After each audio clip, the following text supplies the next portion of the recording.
નમસ્તે વિદ્યાર્થી મિત્રો, આપની આ મનપસંદ યુટ્યુબ ચેનલમાં દરેક વિદ્યાર્થીનું સ્વાગત છે, જે સૌરાષ્ટ્ર યુનિવર્સિટીની નંબર 1 એકેડેમિક ચેનલ પર. જ્યારે વિદ્યાર્થીઓની એક્ઝામ આવે છે નજીક, ત્યારથી આપણને એવું લાગે છે કે કયા પ્રકારનું મારે નોટ્સ વાંચવી, કયું મટીરિયલ વાંચવું, મને નથી સમજાતું. ત્યારે એક જ ઓપ્શન છે, માત્ર ને માત્ર શ્રી ગણેશ ક્લાસીસની એપ્લિકેશન. પરંતુ એ પહેલાં તમારા માટે આપણે પ્રીમિયમ પીડીએફ નોટ્સ લાવ્યા છીએ, અને સાથે જે સિમ્પલ લેંગ્વેજમાં હશે, આઈએમપી સમ વિથ આન્સર હશે, 100% એક્ઝામ ઓરિએન્ટેડ કોન્ટેન્ટ હશે. અને આ પીડીએફ મેળવ્યા બાદ તમે એટલા બધા હેપી થઈ જવાના છો કે આરામથી તમારું પેપર છે મસ્ત જશે, અને એમકોમ સેમ 1માં જ સારા માર્ક કવર કરી લેવાના છે. તો 100 of MCom students already scoring high mark કરેલા છે. અને હા, તો ડીએમ કરો અને મેળવો ઇન્સ્ટન્ટ QR કોડ. તમારી સ્ટડીને સ્માર્ટ બનાવો, score over with premium notes. તો ચલો હવે આપણે આજના સેશનની વાત કરીએ વિદ્યાર્થી મિત્રો.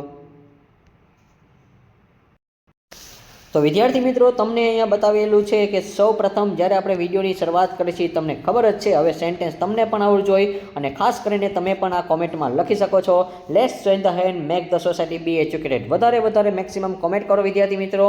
જો તમને વિડીયો પસંદ પડે છે તો સરસ મજાની કોમેન્ટ કરવાની જરૂર છે. 20 થી 25 30 કોમેન્ટ તો હોવી જ જોઈએ જ્યારે વિડીયો અપલોડ કરી છે ત્યારે. તો સૌપ્રથમ આપણે વાત કરીએ વિદ્યાર્થી મિત્રો કે તમારા માટે આપણે વાત કરશું કે બિઝનેસ રિસર્ચ અને હા, બોથ મીડિયમને આપણે મજા આવશે એ ટાઈપનું ભણાવવાનું છે.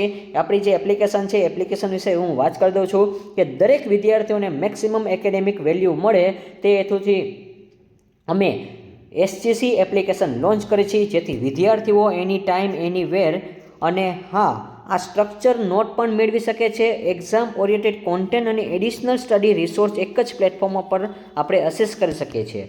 તો આ વિડીયોમાં આપણે અભ્યાસ કરશું કે બિઝનેસ રિસર્ચ યુનિટ 4 એની અંદર બી statistical quality controller chart for attributes. તો વિદ્યાર્થી મિત્રો, હવે આમાં મેં તમને ઓલરેડી કે જે ટાઈપ 1 મેથડ છે, NP વાળી મેથડ છે, મેં તમને સમજાવી દીધી છે. તમારે જો જોવાની બાકી હોય તો ફટાફટ જોઈ લેજો. વધારે ડિટેલ્સમાં સમ જોતા હોય પ્રેક્ટિસના, તો એપ્લિકેશન ડાઉનલોડ કરી લેજો. એપ્લિકેશન ડાઉનલોડ કરવાથી તમને ઘણો બધો ફાયદો થવાનો છે. તો વિદ્યાર્થી મિત્રો, તમારી ટાઈપ 2 મેથડ છે સીટ ચાર્ટ, એ પણ આપણે રેડી થઈ ગઈ છે, અને એના પણ પ્રેક્ટિસ તમારે જોતા હોય તો માત્ર ને માત્ર કયો વિકલ્પ છે, SGCની એપ્લિકેશન. અને હા વિદ્યાર્થી મિત્રો, હવે આપણે લાસ્ટ મેથડ છે એની જોવાની છે, જે ટાઈપ 3 છે પી ચાર્ટ. એટલે કે વિડીયો તમે સંપૂર્ણ જોવો, SGC એપ્લિકેશનનો સ્ટ્રેટેજિક ઉપયોગ કરો, લાઇક અને શેર અને સબસ્ક્રાઇબ કરીને તમે તમારી આ જે એકેડેમિક છે એને રોડમેપ છે એ તમે સ્ટ્રોંગ બનાવો. તો વિદ્યાર્થી મિત્રો, તમારે જો વધારે સ્ટ્રોંગ બનવું છે તો એપ્લિકેશન ડાઉનલોડ કરી લેજો, જેથી કરીને તમને તમામ વિગત છે ત્યાંથી મળી રહેશે. અને અત્યારે બમ્પર ડિસ્કાઉન્ટ ચાલે છે મકર સંક્રાંતના લીધે. અને હા, તમને પણ આ કોર્સ છે બહુ સિમ્પલ આપણે જે નોર્મલ ચાર્જ છે એમાં આપી દેવાનો છે. અને હા, એક જ નહીં પરંતુ 5 સબ્જેક્ટ આપણે એકસાથે ત્યાં અપલોડ કરેલા છે. એટલે કે 5 કયા છે, તો કે તમારું જે અકાઉન્ટિંગ છે એમાં આપણે પ્રેક્ટિકલ સમ પણ આપશું, અને સાથે વિડીયો લેક્ચર આપશું. પછી બિઝનેસ રિસર્ચ છે એમાં તમને થિયરિકલ મળી જશે, અને જો જરૂર પડશે તો હું તમને થિયરી સમજાવીશ, જો મારી પાસે સમય હશે તો. જો બીકોમ સેમિસ્ટર 1નો કોર્સ છે એ પણ આપણે બાકી છે થોડો, મારો આરોગ્યના લીધે, કારણ કે હું ઘણીવાર બીમાર હતો 15-20 દિવસથી, એટલા માટે ઘણા બધા વિડીયો છે એ બનાવી નથી શક્યો. અને હા, લાસ્ટમાં પણ તમારું આપણે જે એમકોમ સેમિસ્ટર 1નું છે બધું કવર કરી લઈશું. અને હા, આપણી જે PDF છે એ ઓલરેડી રેડી છે.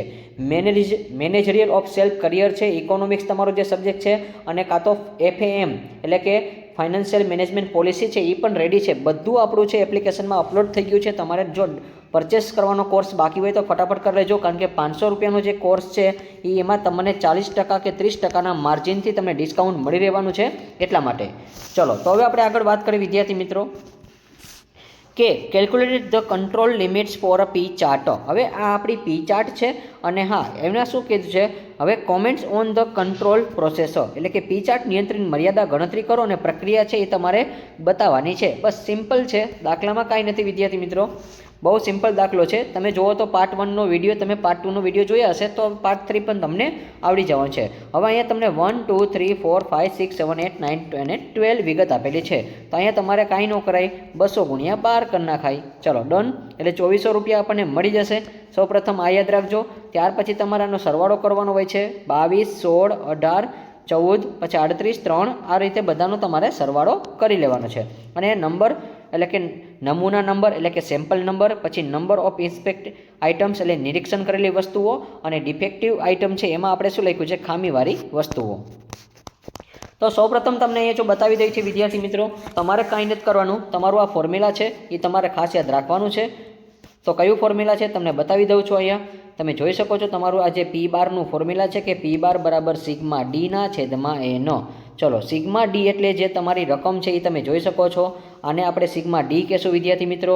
આ જે લીટી છે ડિફેક્ટિવ વસ્તુ 22, 16, 18 વાળી જે છે તમને બતાવી દઉં છું.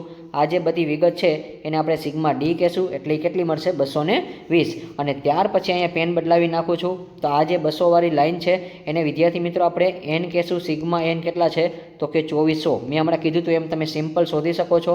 બસ કાંઈ નહીં, તમારે ભાગાકાર કરવાનો છે 220 ભાગ્યા 2400. ચલો ડન. આ પહેલું સ્ટેપ તમને સમજાઈ ગયું હશે વિદ્યાર્થી મિત્રો. જો અહીંયા મેં તમને સ્ટેપ આપેલા છે તમે જોઈ શકો છો 0.09167. ચલો આ રીતે તમારે પોઈન્ટની સંખ્યા હોય તો બદલાવતા આવડવું જોઈએ. પોઈન્ટ પછીની તમે 4 થી 5 સંખ્યા લખો તો બી ચાલશે.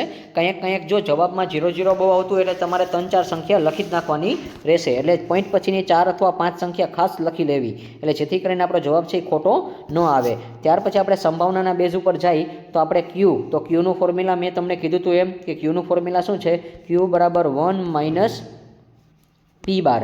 ચલો તો અહીંયા આપણે 1 છે લીધો છે, એમાંથી આપણે શું કરવાનું છે, પીની રકમ બાદ કરવાની છે. પીની રકમ એટલે કઈ 0.09167. ચલો એકમાંથી માઇનસ કરજો એટલે તમારો જે જવાબ આવશે 0.908. એ આપણને શું મળ્યો, ક્યુ બાર મળ્યો. ત્યાર પછી સીએલ, તો સીએલનો મિનિંગ મેં તમને વિદ્યાર્થી મિત્રો પાર્ટ 1ના વિડીયોમાં પણ કીધું હતું. તમને ખબર હોય તો તમે કોમેન્ટમાં જણાવજો. ચલો ખાસ કરીને કોમેન્ટમાં જણાવો સીએલનો મિનિંગ. સેન્ટ્રલ લાઇન શું થશે, સેન્ટ્રલ લાઇન એટલે કે જે સેન્ટ્રલ પોઈન્ટ હોય છે એ. તો એમાં કાંઈ નથી કરવાનું, સિમ્પલ છે. આ તમારો પી બાર છે, બસ સેન્ટ્રલ લાઇનમાં કોણ આવશે, પી. પીની રકમ બેઠે તમારે લઈ લેવાની છે. ત્યાર પછી યુસીએલ, ચલો યુસીએલનું નામ પણ તમે કોમેન્ટમાં જણાવો. ચલો ફટાફટ કોમેન્ટમાં જણાવો વિદ્યાર્થી મિત્રો. જો તમે પાર્ટ 1 ને પાર્ટ 2 વિડીયો જોયો હોય તો તમને ખબર હોય છે એટલા માટે. ચલો પાર્ટ 1 ને પાર્ટ 2ના તમે કોમેન્ટમાં તમે જોયો હશે તો તમે અહીંયા કોમેન્ટથી કરી શકો છો કે યુસીએલનું મિનિંગ શું છે. ચલો યુસીએલનું મિનિંગ શું છે, upper control limit. Upper control limit, અને અપર કંટ્રોલ લિમિટ હોય ત્યારે વત્તાની નિશાની આવશે, અને જ્યારે શું હોય એલસીએલ, તો અહીંયા વિદ્યાર્થી મિત્રો ભૂલ છે, અહીંયા એલ આવે એલસીએલ. ચલો એલસીએલની મેથડ હોય ત્યારે માઇનસ આવે છે. આ બે મેથડ મેં તમને કીધી હતી, ખાસ તમને ખબર હોવી જોઈએ. ચલો સૌપ્રથમ આપણે અહીંયા વાત કરી તો અહીંયા યુસીએલ છે એટલે કે અપર કંટ્રોલ લિમિટ. એની આપણે ફોર્મ્યુલા જોઈ લઈ. તો એનું ફોર્મ્યુલા શું છે તો કે પી બાર વત્તા 3 કંઈક વર્ગમૂળમાં પી બાર. અને હા હું ડાયરેક્ટ છે ને અહીંયા ક્યુ જ લખું છું, અને એના છેદમાં એન આવશે. શું આવશે, હવે જો અહીંયા ભૂલ ન કરતા વિદ્યાર્થી મિત્રો, પહેલું જે ફોર્મ્યુલા હતું ને પહેલી રીતે, એમાં બાજુમાં અહીંયા એન હતો. ખાસ યાદ રાખજો. જો આ બધી વિગત તમને ખબર હોવી જોઈએ એટલા માટે. બસ આટલી તમને નાની વિગત ખબર પડી જાય એટલે દાખલામાં ઘણું બધું આવડી જાય. ચલો અને ત્યાર પછી જે તમારું જે બીજી મેથડ છે એમાં ક્યાંય આપણે એન ધ્યાનમાં નહોતો લીધો, સી વાળી જે મેથડ છે સી ચાર્ટ એમાં. અને આ જે લાસ્ટ મેથડ છે એમાં ખાલી છેદમાં એન આવે છે. બસ 3 ફોર્મ્યુલા એકવાર તમારે એક પેજમાં લખવાના છે, એટલે જેથી કરીને તમને આઈડિયા આવે કે શું કહેવા માગે છે. ચલો અને આની મેથડ છે એ તમને ઇમ્પોર્ટન્ટ છે, અને દરેક મેથડ હું એક કરાવી દઈશ એટલા માટે. તો જો વિદ્યાર્થી મિત્રો હું તો મોસ્ટ ઓફ આ જ ઉપયોગ કરું છું, આ રીતે ડાયરેક્ટ શોર્ટમાં લખી નાખું છું એટલા માટે. ચલો તમને જે મજા આવે, જો તમારી પાસે આ ફોર્મ્યુલા હોય તમે આ યુઝ કરી શકો છો, તમને યાદ રહી ગયું હોય તો ચાલે. અને ડાયરેક્ટ હું ક્યુ લખી નાખું છું. ક્યુ શું કામ, કારણ કે આપણે શોધતા હોય છે કઈ રીતે, તો કે આ રીતે શોધી કે ક્યુ બરાબર 1 - પી બાર, એટલે કે આની રકમ જ આપણે લેવાની છે. તમે બીજા સ્ટેપમાં જોઈ શકો છો, જો અહીંયા છે તમારી પાસે. ચલો ડિટેલ્સમાં અહીંયા તમને એટલે સમજાવું છું જેથી કરીને તમને પ્રોબ્લેમ ન પડે, આપણા કોઈ પણ વિદ્યાર્થીને પ્રશ્ન ન થવો જોઈએ. ચલો પીની રકમ મળી ગઈ છે, તો પી બાર જો તમે જોઈ શકો છો, પી બાર છે આપણી પાસે. જો અહીંયા પી બારની રકમ છે કેટલી છે, પહેલામાં પેન ચોટી જાય છે, હા મળી ગઈ. ચલો 0.09167. અને ત્યાર પછી આ તો સૂત્રમાં 3 જ આવશે વિદ્યાર્થી મિત્રો, એટલે ભૂલ ન કરતા. અને હા પી, તો પીની રકમ તમને અહીંયા જે હતી એ જ બેઠી મૂકી દેવાની છે. અને ત્યાર પછી ક્યુ, તો ક્યુની રકમ જો અહીંયા ડાયરેક્ટ અહીંયા મેં મૂકી દીધી છે, ખોટી ગણતરી આ રીતે ન કરાય. અને 200 પણ તમને આપેલા છે. એ ક્યાં છે, જે સૌ પ્રથમ મેં તમને પહેલા વિડીયોમાં કીધું હતું. પહેલા વિડીયોમાં કીધું હતું અને અત્યારે પણ કહું છું કે વિદ્યાર્થી મિત્રો ભૂલ ઘણા કરે છે કે સર અહીંયા 200 કેમ આવ્યા. ભાઈ એમાં તમને બધામાં એવરેજ 200 આપેલા છે એટલે એ જ તમારે લેવાના છે. 2000 નથી લેવાના અને 2400 નથી લેવાના. અહીંયા તમે 2400 લેશો તો દાખલો તમારો ખોટો પડશે. ચલો, કારણ કે ઘણા લોકો છે એ આ 2400 માની જાય છે અને આ 2400 લઈ લે છે. ના, અહીંયા તમને જે સેન્ટ્રલ પોઈન્ટ પ્રમાણે જે 200 લિમિટ આપેલી છે એ તમારે એવરેજ જ ધ્યાનમાં રાખવાની છે. ચલો, એટલે અહીંયા તમે ભૂલ ન કરતા વિદ્યાર્થી મિત્રો. બસ સૂત્રમાં જો આ ભૂલ ન થવી જોઈએ. જો તમે 2400 લેશો તો દાખલાનો જવાબ નહીં આવે એટલા માટે. ચલો, ત્યાર પછી તમે આગળ ગણતરી કરી શકો છો વિદ્યાર્થી મિત્રો. હવે આમાં કાંઈ છે નહીં મારે સમજાવવા જેવું કે અહીંયા શું છે. તો પહેલાં સૌપ્રથમ જો આ બે રકમ છે, ચલો અહીંયા આપણે આ રકમ છે એ પીની રકમ છે, આ 3 છે, પછી આ પાછી પીની રકમ છે અને આ કઈ છે ક્યુની રકમ. હવે આ બેનો ગુણાકાર કરો અને એને ભાગ્યા તમે 200 કરો. ચલો ડન. અને 200 કરશો એટલે ભાગાકાર થઈ જશે. પછી એનું વર્ગમૂળ ડાયરેક્ટ કાઢી નાખજો વિદ્યાર્થી મિત્રો. મેં ડાયરેક્ટ વર્ગમૂળ કરી નાખ્યું છે. આ બેનો ભાગાકાર કરીને ડાયરેક્ટ વર્ગમૂળ કાઢી નાખજો એટલે તમારો જવાબ છે 0.0204 આવશે. અને એનો ગુણાકાર 3 વડે કરવાનો છે અને ત્યાર પછી તમારે લાસ્ટમાં સરવાળો કરવાનો છે અને તમને મળશે 0.15,287. અને સેમ વસ્તુ અહીંયા મારી એક મિસ્ટેક છે વિદ્યાર્થી મિત્રો. સ્ટુડન્ટને એક ભૂલ કરેલી છે. અહીંયા તમે ભૂલ ન કરતા, કારણ કે આપણે UCL મેથડ પછી કઈ મેથડ આવે છે? LCL એટલે કે લોઅર લાઇન લિમિટ. ખાસ યાદ રાખજો, અહીંયા L આવશે, અહીંયા ભૂલ છે, તમે ભૂલ ન કરતા. હવે એના ફોર્મ્યુલામાં માઇનસ આવે. શું આવે? માઇનસ. સેમ ટુ સેમ તમારે આ જ રકમ લખી નાખવાની છે. અહીંયા બધી બેઠી છે, ખાલી અહીંયા પ્લસ છે. હજી કહી દઉં છું, અહીંયા પ્લસ છે, અહીંયા તમારે લોઅર લાઇનમાં માઇનસ કરવાનું હોય છે. તો લોઅર લાઇનમાં તમે બધું માઇનસ કરો છો એટલે કાંઈ છે નહીં. એમાં તમારે શું કરવાનું છે, અહીંયા બધી વસ્તુ છે બેઠી તમે ગણતરી ઉપર કરી હોય તો તમે ડાયરેક્ટલી આઈ કરી શકો છો જો તમે ધારો તો. અહીંયા ખાલી નિશાની માઇનસ કરી નાખવાની છે. 0.612 એવી રીતે માઇનસ કરી નાખો. જોઈ શકો છો તમે. એટલે આ સ્ટેપ છે, હું તમને ન સમજાવું તો તમે કરી શકો છો પ્રેક્ટિસમાં. તમે ડિટેલ્સમાં પહેલાં લખી લેજો એટલે તમને સમજાઈ જશે. ચલો, આટલું હું તમને વર્ક આપું છું. ઓનલાઈન ઘરે બેઠા તમે પ્રેક્ટિસ કરજો. એટલે આ સ્ટેપ છે તમારે સમજવાનું છે. ખાલી મેં નિશાની અહીંયા માઇનસ કરી છે, બીજું કાંઈ છે નહીં. અને આપણો જવાબ છે 3047 આવી જશે. ચલો, આ સ્ટેપ તમારે પ્રેક્ટિસ કરવાનું છે, કારણ કે ઓલરેડી 2 વિડીયોમાં તમને મેં સમજાવેલું છે કે લોઅર લાઇનને UCL મેથડ અને LCL મેથડ બંને મેં તમને કરાવેલી છે. કે UCL હોય ત્યારે પ્લસ આવશે અને LCL હોય ત્યારે માઇનસ આવશે.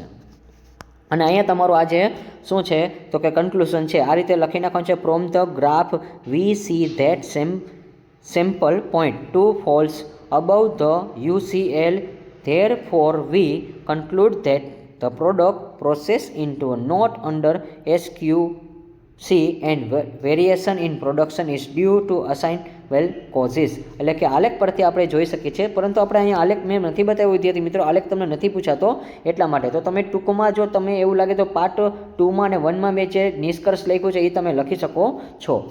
ચલો, અને વધારે જો તમારે ડિટેલ્સમાં આના વિડીયો છે. અને હા, આની જે રકમ છે વિદ્યાર્થી મિત્રો જોતી હોય, તમારે આ બધી રકમ જોતી હોય તો તમને SCCની જે એપ્લિકેશન છે ત્યાંથી તમને મળી જશે. તો તમે ડિલે ન કરતા વિદ્યાર્થી મિત્રો, તમારો જે સિમ્પલ કોર્સ છે મેં તમને હજી કીધું છું લાસ્ટમાં કે તમારો જે 500 રૂપિયાનો સિલેબસ છે એમાં 5 સબ્જેક્ટ આવવાના છે. એની IMP PDF નોટ્સ પણ તમને મળી જશે, IMP ક્વેશ્ચન પણ મળી જશે અને આજે મેં ગણાવેલા દાખલા છે એ પણ મળી જશે. એક્સ્ટ્રા દાખલા તમારે ગણવા હોય એ પણ મળી જશે. બધું ને બધું માત્ર છે અત્યારે 40% ઓફરમાં છે. તો ફટાફટ લઈ લેજો. તો 500ના 40% કરશો એટલે તમને ખબર છે ભાઈ, સિમ્પલ તમારે 300-350 રૂપિયા જેવો ચાર્જ થશે, કારણ કે ત્યાં આપણે ઇન્ટરનેટ ચાર્જ હેડલિંગ ને બધું કરતા હોય છે એપ્લિકેશનમાં, એટલા માટે. તો વિદ્યાર્થી મિત્રો, હવે આપણે આ વિડીયો છે અહીંયા કમ્પ્લીટ થઈ છે અને તમારે ખાસ કોમેન્ટમાં જણાવવું છે હવે તમારે કયા સબ્જેક્ટનું IMP જોઈએ છે. અને હા, તમારે કઈ રીતે ડિટેલ્સમાં હજી તમારે જો આની થિયરી ડિટેલ્સમાં ભણવી છે તો એ પણ તમે ખાસ કોમેન્ટમાં જણાવજો. બિઝનેસ રિસર્ચની કે સર અમને આની જે છે ડિટેલ્સમાં અમુક 2-3 જે IMP સેશન હોય છે એ અમને શોર્ટમાં તમે સમજાવી શકો છો. ચલો, ખાસ કરીને કોમેન્ટમાં જણાવજો, જેથી કરીને જો સમય હશે તો આપણે ફટાફટ કોમેન્ટને ધ્યાનમાં રાખીને વિડીયો લેક્ચર બનાવશું. Like this video, share this video, follow with SCC. Thank you for watching this video. Tata, bye bye.